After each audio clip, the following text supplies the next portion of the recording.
Welcome दोस्तों, उम्मीद करता हूँ सब अच्छे होंगे, खुश होंगे। दोस्तों, सियाब भाई की पाकिस्तान वाघा बॉर्डर पर ना जाने की वजह आई सामने। देखिए शाही इमाम साहब ने क्या कहा।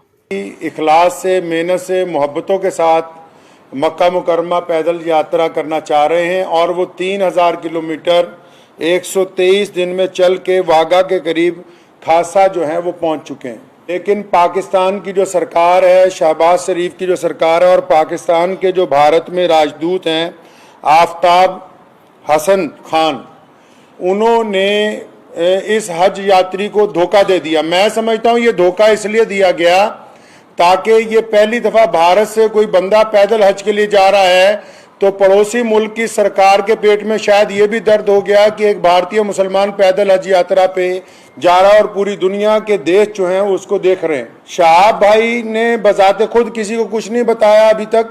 मैं अब तक, क्योंकि वो पंजाब, हम लोग पंजाब के रहने वाले हैं, भारतीय पंजाब के, और मैं उनसे अब तक 3-4 दफ़ा मिल चुका हूं। मैंने पूरी बात जो उनसे मालूम की है, सारे डॉक्यूमेंट्स मैंने उनसे लिए हैं।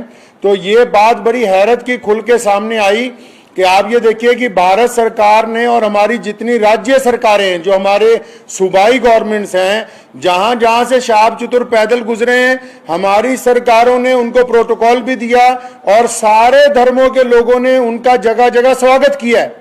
और पाकिस्तान जो डिंडोरा पीटता है कि मैं इस्लाम का आलमबरदार हूं, हम तो जी पूरी दुनिया में इस्लाम के मानने वालों के साथ चलने वाले हैं, उन्होंने शहाब चतुर को आज से 8 महीने पहले कहा कि आप यात्रा शुरू करें, आप जब वाघा के पास पहुंचेंगे तब वीजा देंगे। उन्होंने कहा अभी वीजा दे दो, तो इन्होंने कहा कि वीजे की अवधि 3 महीने होती है। अगर आपको अभी वीजा दे देंगे तो 3 महीने तो आपने भारत में ही पैदल चलना है, तो जब आप वाघा के पास पहुंच जाओगे तो आपको वीजा दे देंगे। जो यूट्यूबर्स ये समझ रहे हैं और लोगों को ये गलत जानकारी दे रहे हैं कि सिक्योरिटी का मसला, सिक्योरिटी के प्रबंध हो रहे हैं, कोई सिक्योरिटी का मसला नहीं है, कोई ऐसे प्रबंधों का मसला नहीं है, कोई उसके साथ कोई और आदमी वीजा लेने के लिए जाना नहीं चाहता। सीधा सीधा मसला ये है कि वो पाकिस्तान का जो एम्बेसडर है भारत के अंदर, उनकी नीयत में खोट आ गया।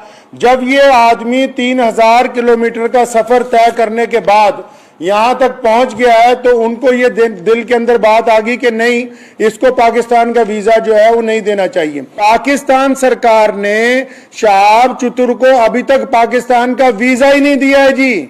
ये बड़ी हैरत की बात और शर्म की बात है वहां की सरकार के लिए, जो एक भारतीय पैदल हज यात्री को रोकना चाहती है, क्योंकि अलग अलग लोगों का अलग अलग तरीका। अब हमें यह पता कि भारत का एक पैदल यात्री जब जाएगा वो पूरी दुनिया के अलग अलग मुल्कों से गुजरेगा, तो जाहिर सी बात है कि लोगों को पता होगा कि भारत सरकार की तरफ से भारत के लोगों की मोहब्बतों को लेकर मक्का और मदीना पहुंच रहा है। तो जहां पड़ोसी मुल्क की आवाम, रोजाना हम लोग सोशल मीडिया पे देखते हैं, पड़ोसी मुल्क की आवाम उनका इस्तकबाल करना चाहती है, उनका इंतजार करना चाहती है, वहीं पड़ोसी मुल्क के बददियानत हुक्मरान, जिन्होंने कभी भारत के मुसलमानों के लिए कुछ नहीं किया, मैं कहना चाहता हूं उनको बार बार, हमने तुमसे कभी कुछ नहीं मांगा 75 सालों में, कोई तुम्हें कोई डिमांड नहीं की, ना हम मुश्किल में आसानी में हो, हर सूरत के अंदर हम अपने वतन में खुश हैं, इत्मीनान से।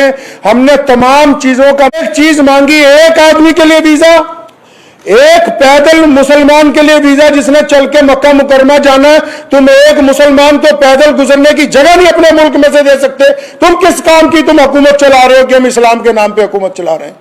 अफसोस है जो इस्लाम का नाम लेके वहां की हुकूमत बार बार कहती है कि हम इस्लाम का नाम लेके हुकूमत चला रहे हैं, इनके दिलों के अंदर खोट भरा हुआ है। अगर भारत के खिलाफ कोई बात करनी है, अभी पाकिस्तान का सारा मीडिया चिल्लाने लगेगा। आज 15 दिन हो गए शहाब चतुर को आहिस्ता आहिस्ता चलते हुए, 15 दिन हो गए एक जगह पर रुके हुए। पाकिस्तान का जो खरीदार मीडिया वो भी चुप है, बोलने के लिए तैयार नहीं कि हमारा जो हाई कमिश्नर है वो बदमाशी कर रहा है एक मुसलमान के साथ। मैं कहना चाहता हूं, उनकी सरकार को भी कहना चाहता हूं, पाकिस्तान की सरकार को भी और वहां के हाई कमिश्नर को भी, कि अगर आपके दिमाग में यह गलत फहमी है कि शहाब चतुर साहब को तुम वीजा नहीं दोगे तो भारत का यह पैदल यात्री मक्का नहीं पहुंच सकेगा, तो आप अपने दिमाग में से इस गलत फहमी को बिल्कुल निकाल दीजिए। कुरान पाक में अल्लाह ताला फरमाते हैं, वो तुइज़्ज़ु मन तशा व तुज़िल्लु मन तशा, इज्जत तो जिल्लत तो अल्लाह ताला देने वाला है, तुम कौन होते हो देने वाले।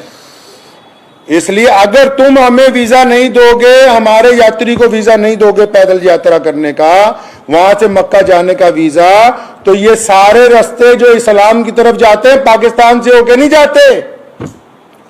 मक्के की तरफ जो रास्ते गुजरते हैं मदीना मुनव्वरा में, तुम एक आशिक रसूल को इसलिए रोकना चाहते हो कि उसका जुर्म है कि वो भारत में पैदा हुआ है, यही गुनाह है उसका। अगर तुम ये कहते हो कानूनी पेचीदगियां हैं, फिर इस्लाम के नाम पर काहे की हुकूमत बनाई है। मैं अगर ये मान लो तुम्हारा तर्क पाकिस्तान एम्बेसी का कि 2-4 कानूनी पेचीदगियां हैं, तो तुम कौन सा मुसलमान हो यार। अगर 2-3 कानूनी पेचीदगियां रह गई, अगर पासपोर्ट में या किसी चीज में कोई कमी भी होती, तुम खुद पूरी कर देते कि यार हम स्पेशल तौर पर इसको वीजा देने के लिए तैयार हैं कि ये बंदा पैदल हज पे जा रहा है। लोग देखिए, आप बिना कानूनी